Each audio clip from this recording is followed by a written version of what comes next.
What or who made you want to teach? I think for me, I enjoy talking about books. I enjoy talking about pop culture and movies. And so for me, teaching was a really natural fit. I like working with students. And so, it was a combination of that, a combination of having really good teachers in high school and college. Shout out to Mary and Holly, AP English, Mason High School. Shout out to Stephen Hageman from Edgewood College. Just people who really, I think, pushed me and really cultivated that curiosity about English and talking about English.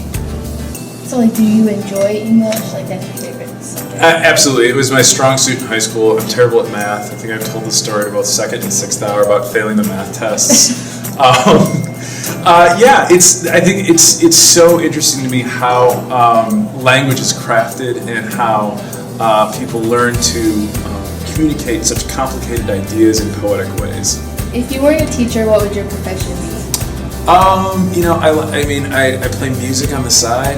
I would probably be one of those bones who plays music. I would write a lot more. I do a little bit of writing on the side. I also enjoy building and making things. So I could easily see myself, doing something like engineering as well. It's just the math part of engineering is never really appealing to me. What's your favorite and least favorite thing about your job? I think for me, the most awesome part about my job is watching students progress throughout the year.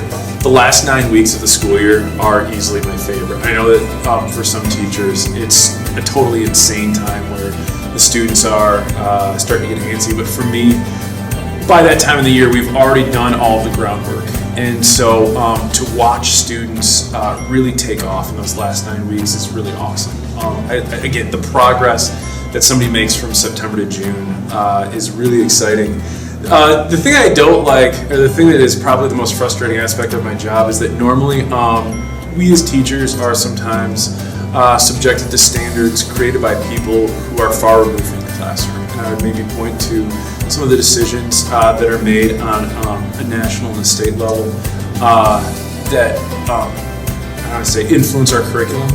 And there are times where politicians are making decisions about what goes on in the classroom without actually having set foot in the classroom. And I think that's frustrating. I also have learned to kind of operate within that. And again, the positives for me so far still outweigh the negatives. That's why I'm still here.